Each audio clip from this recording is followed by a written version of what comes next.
Hello and good evening, everyone. The Punjabi Chamber of Commerce is a non-profit organization headquartered in USA. It was established in 2017. The organization envisions to facilitate global and local businesses with a networking forum wherein they can build new relationships based on mutual reciprocity.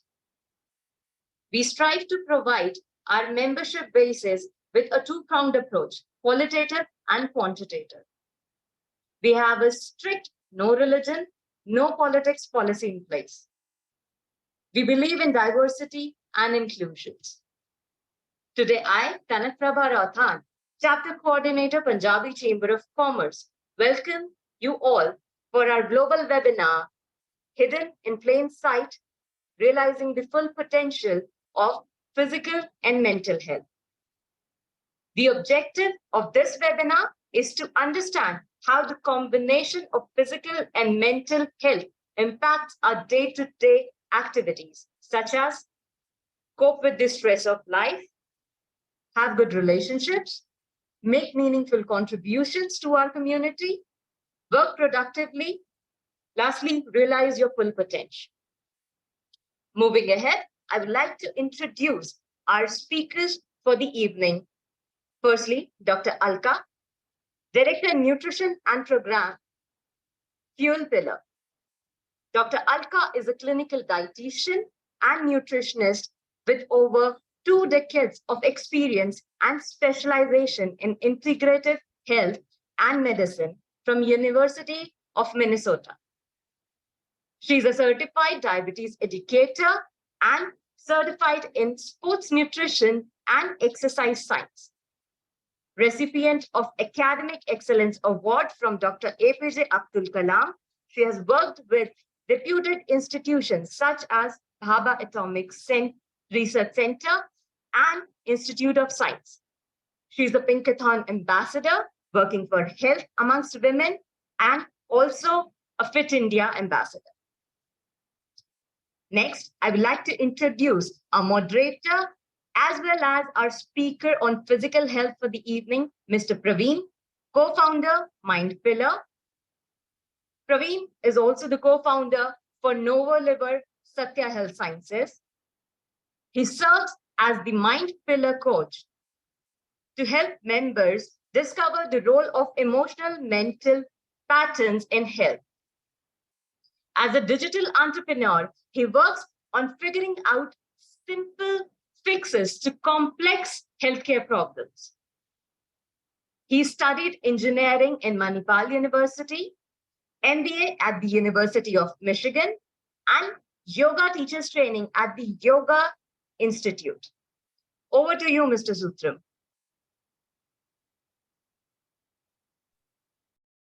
Yeah, the host will have to help me start my video.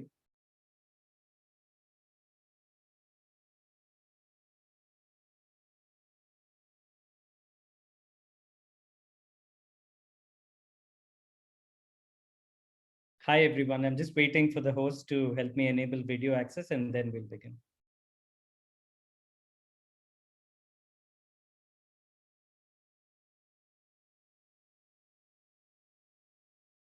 Thank you so much. Thank you, Kanak, for that lovely introduction, and thank you, Punjabi Chamber of Commerce, and for having us. I want to first start by congratulating all of you who are joining us either live or online, because it shows that it's an investment or a commitment that you're making towards your health, and that's what we're going to talk about. As with any business, even your health requires upfront thinking and management, and to be proactive, and we're going to talk more about that.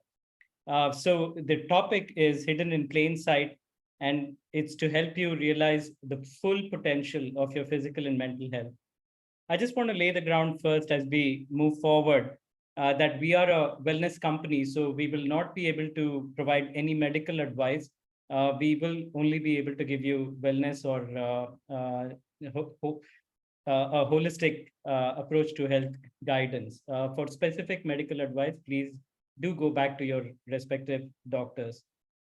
I'm going to be your moderator as Kanak introduced, and Dr. Alka will be speaking. But I want to start by laying the ground for what we're going to talk tonight. But you already know my professional background, but I want to start by telling you a personal story. This is me at age 21. My story to health did not begin with health, but began with disease. When I was 21, I was diagnosed with hypertension. And for the next 21 years, I popped a pill and a hypertension medication. And I pretty much hid the condition from everybody because I would associate shame with it, and I would think that something is wrong with me.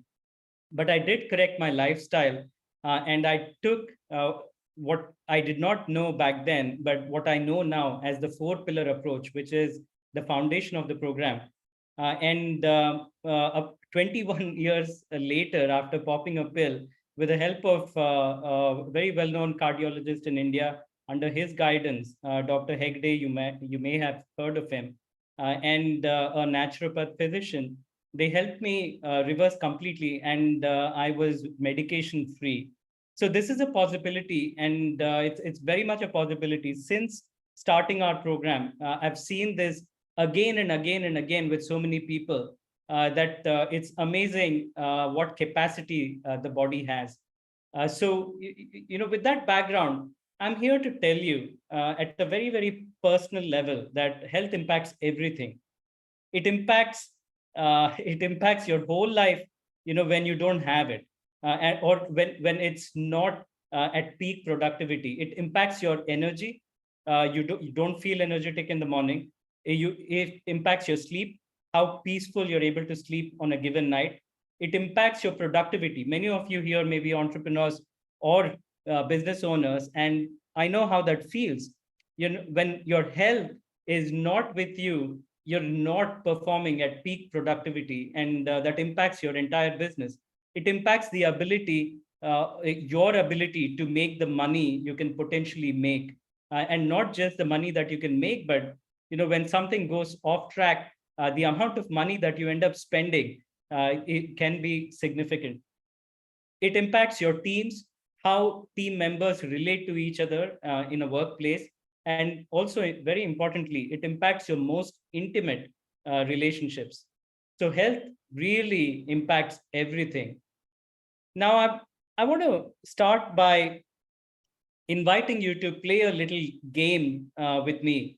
So I'm assuming that all of you are watching this, and for those of you in the audience who are participating live, when I click play, I want you to count how many times the players wearing the white pass the basketball. For those of you who played this before, don't participate. But for those of you who are seeing it for the first time, I invite you to participate and put it in the chat box. Count how many times the players wearing white pass the basketball.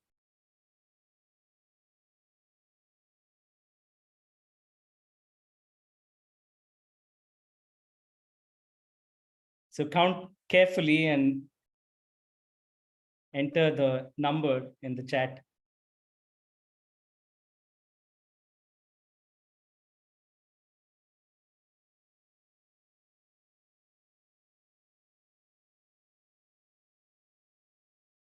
How many passes did you count? So how many passes did you count? The correct. So go ahead and put it. How many did you count? The answer is up on screen, but I'd love to see your answers. So if you can put in the chat, how many did you end up counting? I'll give you a moment to do that. Yeah, Tapinder, you've raised your hand. I invite you to put it in the chat, like so that we can go with the flow of the presentation. 13. Okay, somebody's Mahalakshmi is answered 13. Tapinder, if you want to put it in the chat, then I can read out your answer as well. But I'm sure you counted the balls that were getting passed around. But there was something else going on. I don't know if you noticed it. Answer I'll let you watch. 15 passes. But did you see the gorilla? There was a gorilla. Did you see it?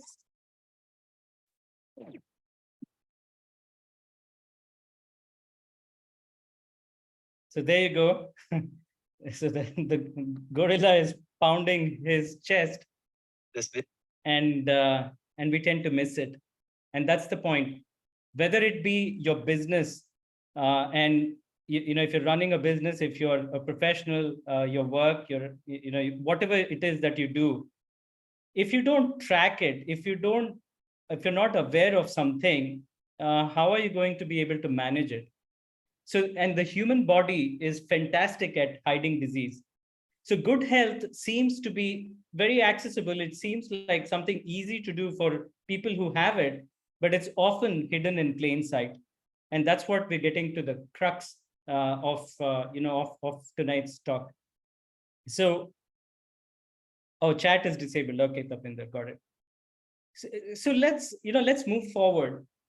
We've seen several hundred people in the program, and uh, interacted with thousands of people. What have we learned as to be the three sources of health? And what are the root cause? Like, so when you dig deeper and go below the surface of health, or on the other side of health is diseases or any medical condition, what is the root cause? So I'm going to walk you through that. Walk you through what we have discovered. There are three sources of health or disease. The first one is inheritance. Just like in wealth, you may inherit your family home, you may inherit wealth from your parents, from your grandparents, from maybe uncles, aunts. So wealth gets passed down to you in your family. Very much the same way, health also gets passed down to you in the form of genetics, and that is the role of inheritance. Now, the important thing for you to remember here is that just because inheritance is getting passed on, it does not mean that everything that is there in your genes manifests. There is something else that needs to occur for a disease to occur, or for it to manifest. Because if you notice in your previous generations, not all the uncles and aunts who have passed on because of the same reason. Not all brothers, sisters get the same medical conditions. It's very different. Something shows up in somebody, but it may not show up in somebody else at all. So one aspect is inheritance. The second one is environment. And environment is sum total of the water that we consume, the food that we eat, the quality of the food that we eat, the air that we breathe, but also very importantly, even our social environment. You become the average of 5 people that you invest your time with. So, and that impacts your health, because let's say you do want to exercise on a given day, but when you want to physically exercise, somebody else tells you no, like, why you want to do that, let's go out for dinner. And you'll say, okay, I'm going to go out for dinner today, and that pattern is going to repeat, and fast forward that 5 years, 10 years later, finally shows up as a chronic condition. So even your social environment has a big role to play. There's also the environment of the microbiome. The majority of the DNA in the human body is not human DNA. It is the DNA of microorganisms, of bacteria. But if you consume a lot of medications over time, let's say you've taken tons of antibiotics, or like a friend I know who consumes a Saradon every day because he gets a headache, what ends up happening is it destroys a lot of the good bacteria that we need to stay healthy. The third is the mind body. Now, if you notice, the first one, inheritance, you have very little control over. The second one, environment, you don't have control over, but you can influence. You can choose to what you want to eat tonight. You can make, that's a decision that you can make. It's a choice. So you have a choice there. You can influence that. Now, the mind body, if you want, you have a lot more control over, but most of us tend to ignore it. What we've also discovered is that from a medical or a physical standpoint, the root cause of most conditions, medical conditions, is inflammation. And inflammation, if you examine the root word of inflammation, it's something is inflaming in the body. Something is literally in fire. It's on fire and it's in flames. And this flame is creating, it's brewing under the surface for a long time, before it shows up as in the form of a blood test or in the form of some medical condition, in the form of a diagnostic test that will detect it. So just because some symptom or something is not showing up on the surface, it's no guarantee that the body is in good health. Now, as a yoga teacher, one of the biggest takeaways that I have had over the years is the role of breath on health. It's a simple tool, but again, it's something that we don't pay attention to at all. So you will notice if there is one simple takeaway that you want to take away from this part of the presentation, let it be this. You will notice that before the onset of any medical condition, and it can be anything, before you don't feel good, your breath, which is probably steady, will stop being steady. It goes haywire. Your exhalation will stop being long, it will be short. And your inhalation is not complete. If you climb up the stairs, a simple test to know where you are with your health is just go up a flight of stairs, go up one flight and go up to the next. Now, if you're panting as you do that, and if you're running out of breath, of course, like, your body requires focus and you need to build up your capacity of good health. Now, finally, underlying breath, and this is where most of my work comes, which is I'm interested in understanding what are the emotional and mental patterns that are brewing up to the surface that are making people take harmful actions or inflammatory actions that are causing disease. So what we have discovered directly with our work with so many members is that number one thing is that before something becomes inflamed and comes to the surface of the body, right below that is inflammatory actions. There are actions.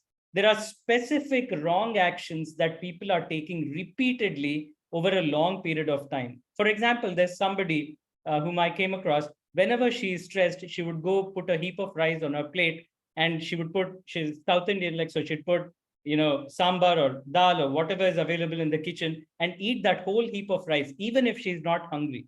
Someone else I know opens the fridge door at 2 a.m. in the morning and has a complete meal. Someone else has chocolates, excessive chocolates. Somebody has made a pattern of having a drink and binge drinking every weekend because he's just simply bored. So these have significant impacts on health. And underlying these action patterns are emotional patterns. If you examine why are they doing that, is because it starts with, oh, I'm not feeling so good, so don't want to feel this not good feeling I don't like anymore. Like, so I want to somehow do something about it. So I'm going to overlay it by taking some action that will distract me, that will take me away from this emotion. So we don't want to recognize the emotions that our body is conveying to us. We don't want to listen, and that eventually comes in the form of these actions that we know we shouldn't take, but we end up taking anyways. And behind emotional patterns, we're going into an even subtler dimension, are your mental patterns. Sometimes it's a single thought. One person that I work with, she is in an abusive marriage, and for her, like, so she can't get out of the marriage because she's thinking it offers her some kind of security. The problem is, every time there's a trigger, there's a mental thought pattern that says that, hey, nobody cares about me. So when there's a trigger from the outside, she's thinking no one cares about me. That brews to the surface as an emotion that she's not very comfortable with. And in order to overlay that emotion, she starts taking certain actions. And over a period of time, and she's repeated this over like 10 years. So over a period of time, she'll get some condition like fatty liver or diabetes or hypertension or a sum total of all of this. It's called metabolic syndrome, by the way.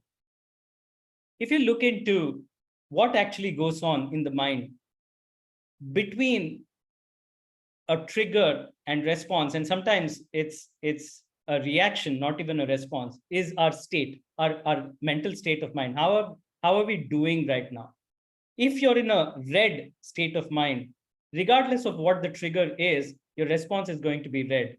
If you're in a dull or a low state of mind, and if you're feeling sad or low or depressed, whatever the trigger, you're going to have a response which is gray. If you're in a bored state of mind, you may have the most exciting thing happening in front of you, but you're just not interested to participate. Your response is bored. It will smell of boredom. And if you're sleep deprived, like many entrepreneurs and business owners tend to be, your response is also going to reflect that. So your state of mind is pretty much everything. And if you're in a green state of mind, your response to health or what you need to do at work is going to reflect that. The journey to peak health depends on your decisions, moment to moment decisions. And I come across, Dr. Alka and I come across like so many people in the program at various stages of medical conditions. And it's amazing to see the patterns.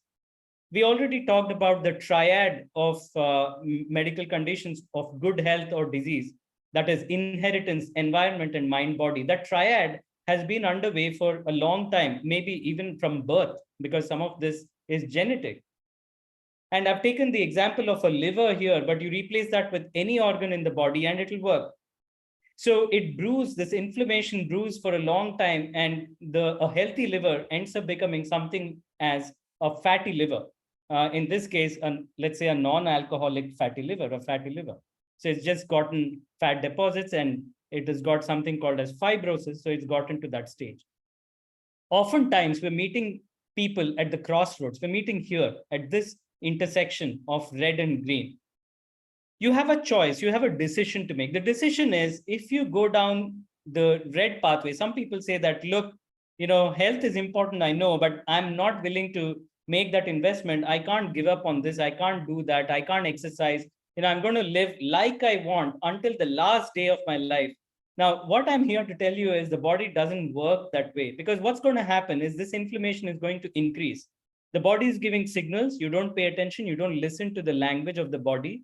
And you're not listening, that inflammation is going to keep increasing. So if this was a fatty liver, that fatty liver is eventually going to be cirrhotic. It's going to go to a condition called NASH. NASH will become cirrhosis, and that can even get to liver cancer. And it's a simple pattern. It's a straightforward pattern. And I'm sure you understand these patterns, even in businesses, even in companies. Everything works in patterns. But if you go down the green pathway, then the possibility of reducing this inflammation exists. If you follow the 4 pillars, which I'm going to talk next about, these will help you manage this inflammation and eventually make it muted or go away. So a complete reversal is possible. Sometimes a partial reversal is possible. Now, sometimes people may ask, but then this person was able to reverse this for so fast, and now for me, it's not the same. Actually, it depends on the body to body. And why is that important? Is because the triad of this creation has been underway for a long time. And that's very important to remember. So the journey to good health, it depends on the decisions you make. What you're seeing on screen is high school physics, and I'm sure you recognize it and you've seen it. It is the concept of a lever. The important thing about a lever is the fulcrum and where you place the beam.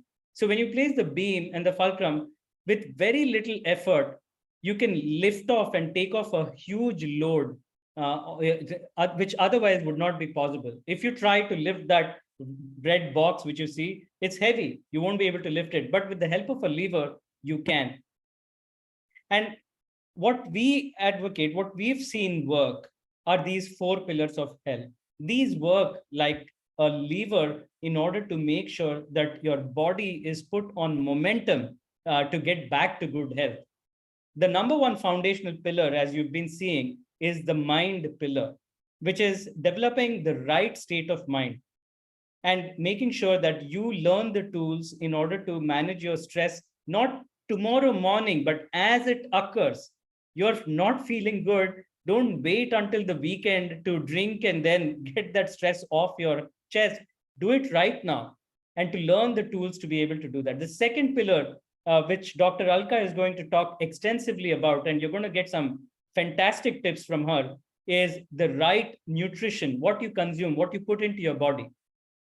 You can't expect to drive a Ferrari with the wrong kind of fuel. It's not going to run. You need the right kind of fuel for the Ferrari to run at the speed with which it is intended. The third pillar is the body pillar, and which involves the right type of movement. You can have the mind in place, you can have fuel in place, but if you're not moving the body, if you're not exercising the body, if you're not stretching the body, in the program, again, we integrate yoga, and yoga is such a beautiful aspect to make sure that your body not only stretches, but also the entire mind-body complex calms down and is steady. So body, the right movement is the third pillar. The fourth and very important pillar again is the sleep pillar. Without the right kind of sleep, healing cannot occur. Most of the healing of the body occurs when you go to sleep, and not the REM sleep, not even the dream state, but what is called as the delta state or the deep sleep. So when you're in deep sleep, most of the healing of the body occurs. So you got to facilitate even sleep. Like, so you got to coach yourself to go to sleep.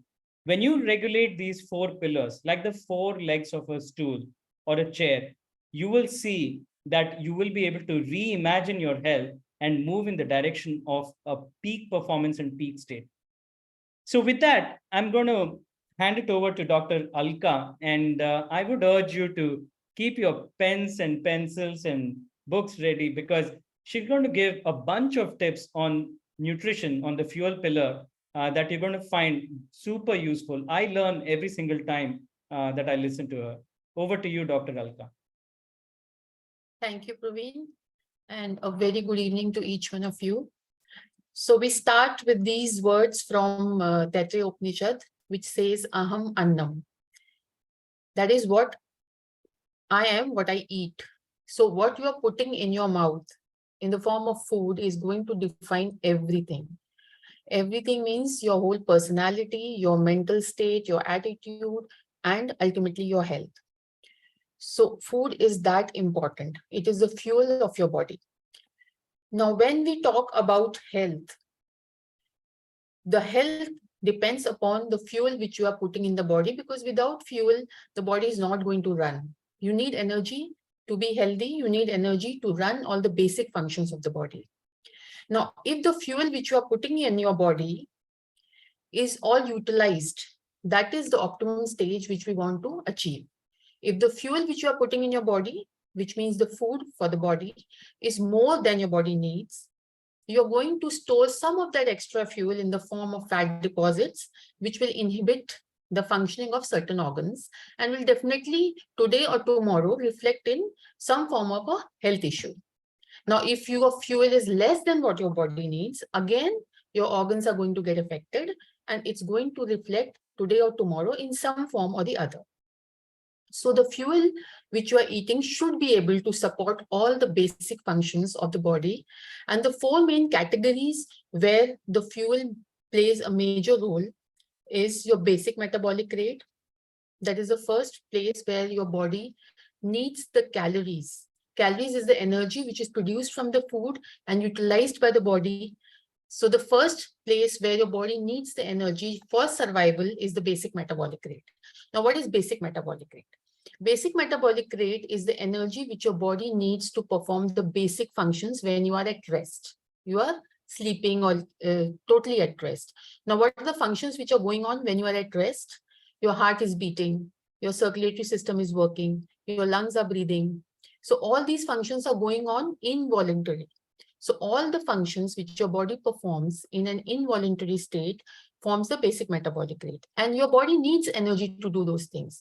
So the fuel which you are providing to the body in the form of food, which gets converted into calories, the major chunk goes in basic metabolic rate. So if you want to achieve a good state of health, your basic metabolic rate has to be in good state. Then only you will be able to achieve a good state of health. Now, the other thing, area where your calories are utilized or the energy which is produced from the body is utilized. Now, I'm talking about calories because right now we are talking about fuel. We will also go to the quality of the calories, but first we understand that what are the expenditure point of the energy which you are taking in the form of food. Now, the second place where your body needs energy is to digest your food. So your body needs energy to digest the food. So the composition of your food, how much energy your body will need to digest that food, is decided by the composition of your food. So you have to make sure that the composition of the food is such that your body is working at an optimum level, digesting your food at the optimum and absorbing your food at the optimum. You might eat the healthiest of food on the earth, but if you are not absorbing it, that food is going waste. So as Praveen mentioned, a big role in the absorption is played by the gut microbiota. So how healthy is your gut microbiota? Because these microbiota, these bacteria are even more than the cells we have in our body, and they hugely impact our health.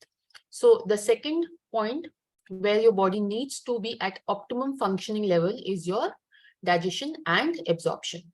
Now, the third point where your body utilizes the energy which is generated from the food is your non-exercise activity thermogenesis. That is also known as NEAT. This is the energy which your body utilizes in the day-to-day activities, apart from the exercise, sitting, standing, whatever you have to do in the day-to-day activities, that comes under NEAT, non-exercise activity thermogenesis. And then you have your planned exercises. So your fuel, which is the food, should be able to support all these activities in terms of the calories required for these activities, plus the nutrients required for these activities, because each of the activities are governed by a number of biochemical reactions, and each of these reactions is catalyzed by a number of enzymes, which again come from the food, majority of them. So what does a proper food combination is? What are the food groups which should be there in your food?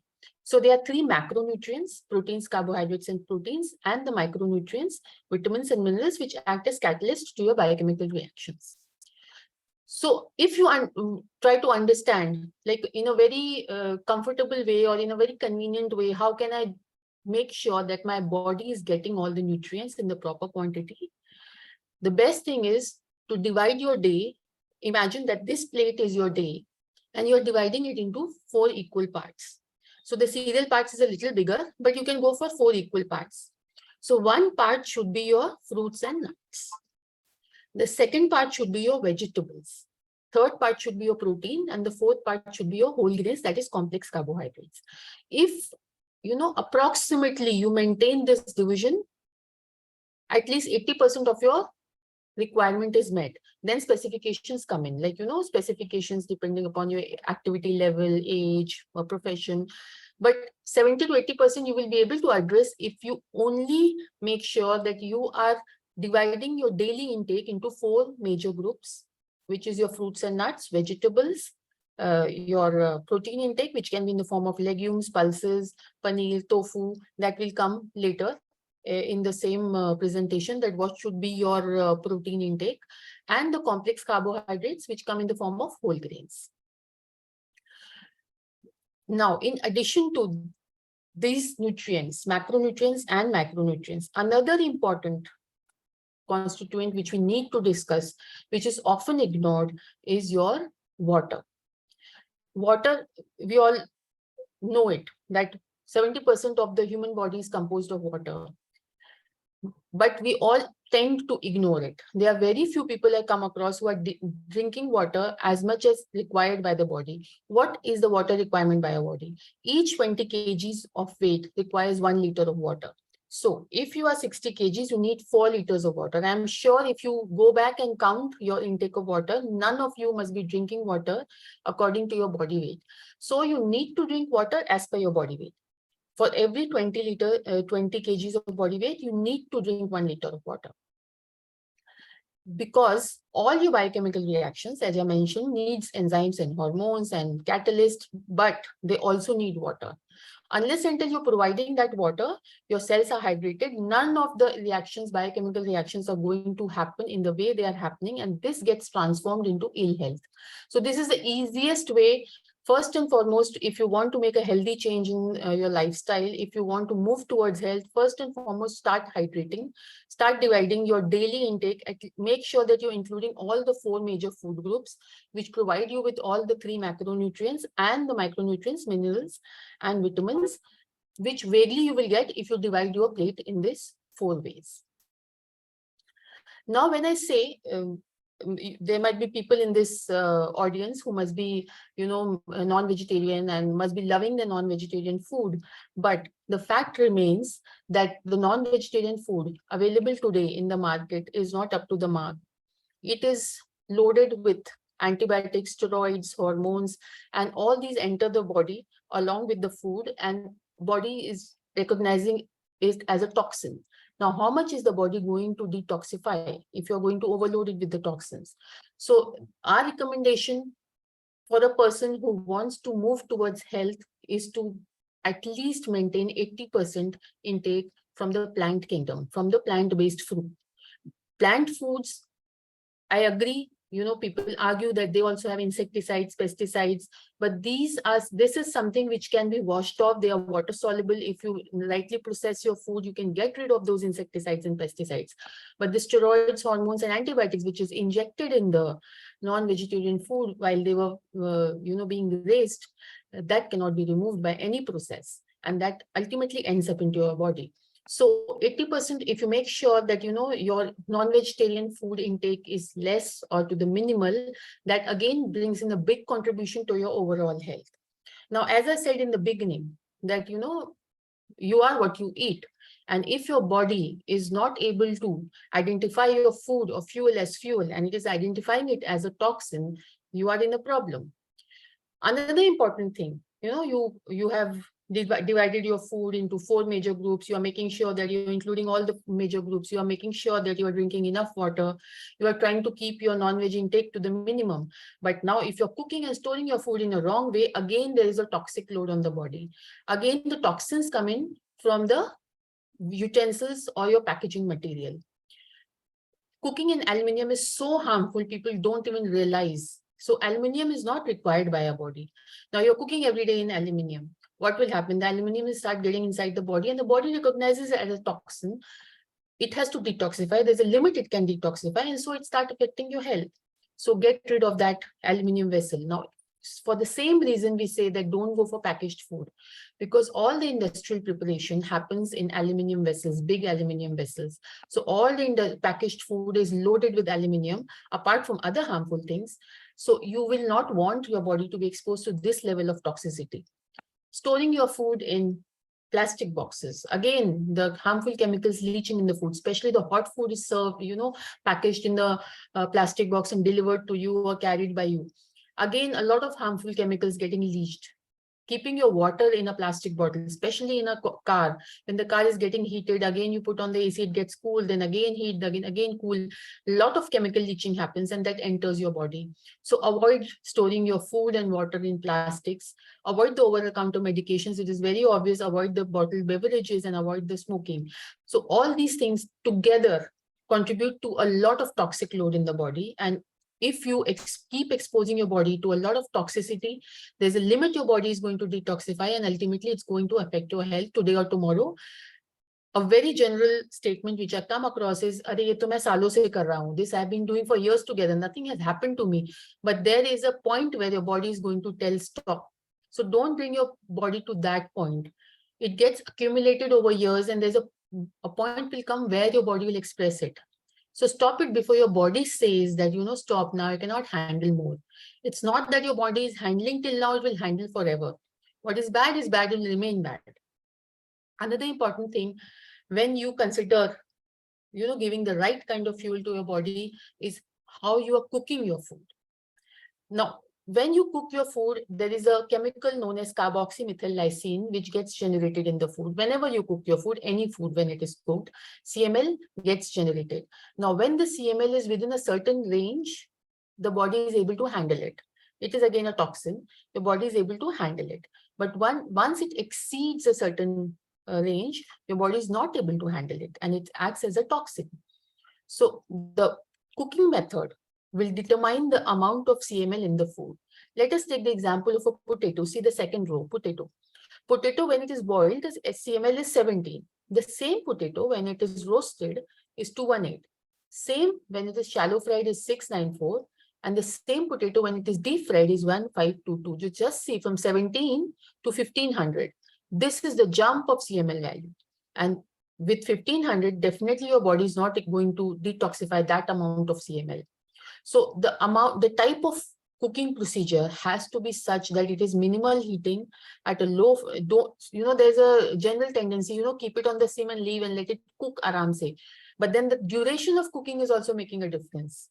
So the temperature which you are attaining, the duration of cooking, all that makes a difference. So you have to make sure that you cook your food to the minimal so that the CML values remain at the lowest level and your body is able to handle it.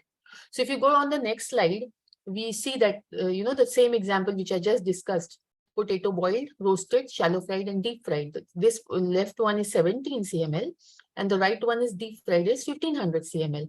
There's a huge difference in the CML. Similarly, when you pressure cook your rice, the CML value is very high rather than the cooking the rice by a traditional method. Now, the pressure cooker has really brought in a lot of convenience in our lives. When you pressure cook your food, you save a lot of time, you save a lot of fuel, but then you're also increasing the CML of the food. Praveen, can we have the next slide? You also increase the CML of the food. A pressure cooked rice will have a higher CML than a rice cooked by conventional method in an open pan where you allow the rice to cook at a particular temperature because the open pan doesn't go up to a very high temperature. So the cooking method plays a very important role as to whether your fuel is toxic to your body or it is nutritious to your body. So again, after saying all this, I would like to, stress on this point that being healthy is a lifestyle change. You have to change your lifestyle. Just eating one salad is not going to make you skinny. And if you go out to a party and you party one night, it's not going to spoil your health. It is a balance of all the things. You have to balance the nutrients. You have to balance the way you cook and store your food. You have to balance this with your level of activity, your quality and quantity of sleep, your mental status. And when you balance all this is when you are going to experience good health. One very important slide, which is really relevant to today's time. I don't think anybody nowadays is eating food without looking at the mobile or at the TV or some screen. And this is known as zombie eating, mindless eating. Your mind is not on your food, it is somewhere else, and you're just putting the food inside your body. Now, this food, as I said, that what you eat is important, but how much your body absorbs is equally important. So no matter how much you must have told somebody at your home to prepare a very nutritious food, they will do all the calculations, make a very nutritious, nice food for you. But when you're eating it, your mind is somewhere else. It is not mindful eating. So what will happen is your body is not going to absorb the nutrients from the food and you're wasting most of the nutrients. So how you eat your food makes a big difference into how your food is going to contribute to your health. We as Indians had a tradition of praying before we eat. So that had a meaning. When you pray, you express gratitude, you look at the food is going to nourish you. So every time you eat, you nourish your body. This should be the objective when we sit with our food. It should not be that every time I'm eating, I'm going to fill my stomach. You have to nourish your body. That should be the ambition. And then only your food is going to nourish you. So with this, I will like to pass on to Praveen to, tell us the offer, member to member offer, which we have for you. And then we can take any questions which you might have. Thank you, Dr. Alka. That was super helpful. And I'm sure many of you would have found that very, very insightful. Just a little bit about the program before telling you the offer. We've served many organizations from Nestle to Intel to JSW. So we've organized workshops, webinars. We do a lot of things. We also organize medical camps. And as Novo Life, the pathways that we serve are liver metabolic health, heart health, mobility and pain. We see so many people get rid of mobility issues and pain. And more recently, we've launched even cancer care support. We organize workshops and retreats. We organize corporate programs. The general pathways are, again, as you saw, nutrition, yoga and pranayama, very important part of the program, functional training, and also learning the tools to manage your emotional and mental states. So the member-to-member benefits are, all the programs are online. So the location is online. They're executed online through Zoom. There's an app that goes along with it that helps you schedule the programs. The offer is 20% off on all our programs based on the amount you pay. If you use a discount code called REF20, you're going to get a 20% off on our programs. It's valid until September, and the phone number is 99304-39952, or you can go to the website and reach out to us. So thank you so much for having us. We're happy to take questions. But in closing this talk, what I would like to convey is our purpose is to heal the planet through better well-being, that is through better physical and mental well-being. And we encourage you to join our journey on our mission. Thank you. So now I'm happy to, if you have questions, take questions. You can use the Q&A tool to ask your questions. Dr. Alka or I will be happy to answer them as the case may be.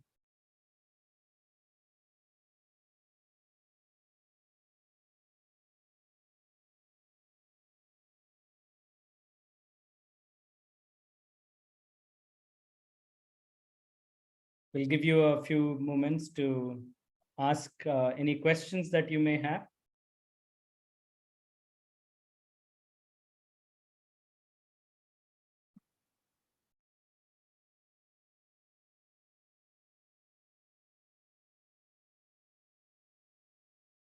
Yeah, Dr. Alka, do you want to comment on this question? The question is, in recent 6 to 7 years, my weight has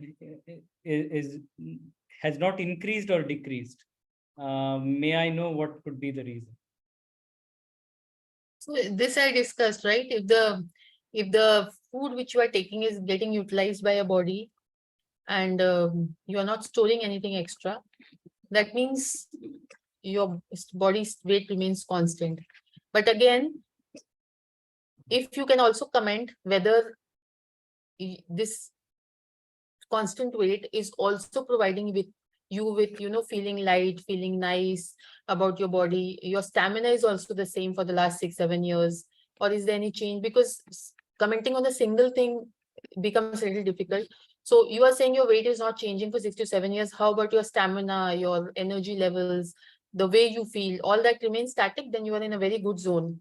Then, that's optimum.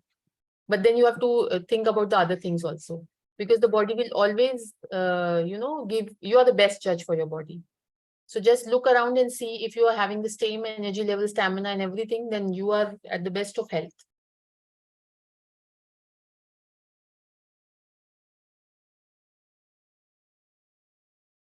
Okay, if you want to follow up on that question, please type your comment or questions. I'll be happy to read it out. And one more thing, Praveen. So the weight is not increasing or decreasing, but I don't know whether it is optimal weight or not. Yes, yeah. So whether it is, what is your height and weight? If you can tell, then I can comment that whether it is a good weight for you or not. More than doing it on a public forum, what I would encourage you is reach out to us for a screening consultation, and during the screening consultation, one of the people on our end will be able to help you with this. And the screening call is free. So yeah, that, free. Yeah. Yeah. So you can get on the call. We have given our phone number. You can get on a call. Somebody will let you know whether your this weight, which is static for quite some time, is a good weight. And if it is a good weight, then good. Otherwise, they will let you know that you need to lose or put on. Are there other questions from other people on this webinar? Okay, Kanak, I see you here, so over to you. No, I have a question. That's why I'm here. Please. Yeah. Okay. Yes. So in your slide, I saw that you have recently started cancer care also. So just a little knowledge, because I am from a medical background. I am by profession, I'm a medical social worker, and I've worked with cancer patients. So just wanted to know whether it's a palliative care or a complete treatment plan that you provide, be it the surgical, medical, and radiotherapy. And is it for all types of the carcinomas or just the hepatocellular carcinoma? Yeah, so we are, as I mentioned right in the beginning, we're not a medical or a clinical organization. We provide wellness care. So Okay. our role in the cancer care program is to offer support to the patients who are going through cancer therapy. For example, somebody may be going through chemo, or somebody may go through surgery. So they may have gone through mastectomy in case of breast cancer, or they've gone through radiation, or they're going through immunotherapy. So when they're going through these various cancer care therapies, the mainstream cancer care therapies, something like chemo has got a lot of side effects. And for example, lymphedema is a side effect, or neuropathy is a side effect, or they may have vomiting, they may have body pains, they may have lack of mobility. So there are plenty of side effects that go along. Where our program is super helpful is just like these 4 pillars we're using for getting back to good health and managing other conditions. For cancer care therapy, we've modified it very specific for people going through these various types of therapies. For example, yoga and pranayama has been customized for cancer care, and it is so important even when they're going through chemo. The fuel pillar is so important right from the beginning, like from the day of diagnosis. They should get on it and help their body by consuming the right type of nutrition. And Dr. Alka, guides them on that. So we go through all stages of cancer care, right from early stage to even advanced stages. Like, so it is helpful in whatever they have to go through. It will at least minimize the difficulty, the challenge of cancer care. That's where we come in. Okay, perfect. Thank you. Welcome.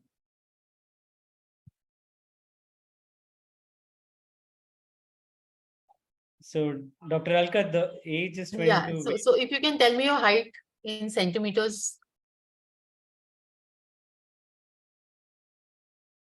Mahalakshmi, if you can tell me your height in centimeters. So meanwhile, if there are other questions from anybody, please feel free to either ask through the Q&A window. Yes.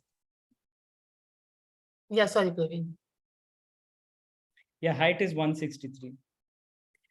Yeah, so ideal weight is 63 kgs. So Mahalakshmi, you are underweight. You need to put on some weight. And then again, to put on weight, better if you work towards putting on muscle weight rather than fat weight. So you need to customize your diet and your activity in such a way that your body puts on muscle mass. So ideal weight for you would be somewhere around between 60 and 63. So you should work towards it. This is underweight at the moment. Okay, well, give it another couple of minutes. If you have any questions, please feel free to ask them or write in the Q&A window. We're around for a couple of more minutes before handing it back to Kanak.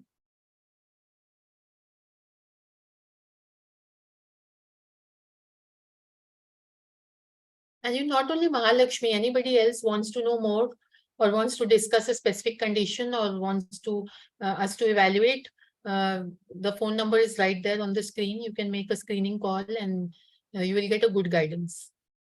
Yeah, the program is extremely systematic and we see a wide age group of people.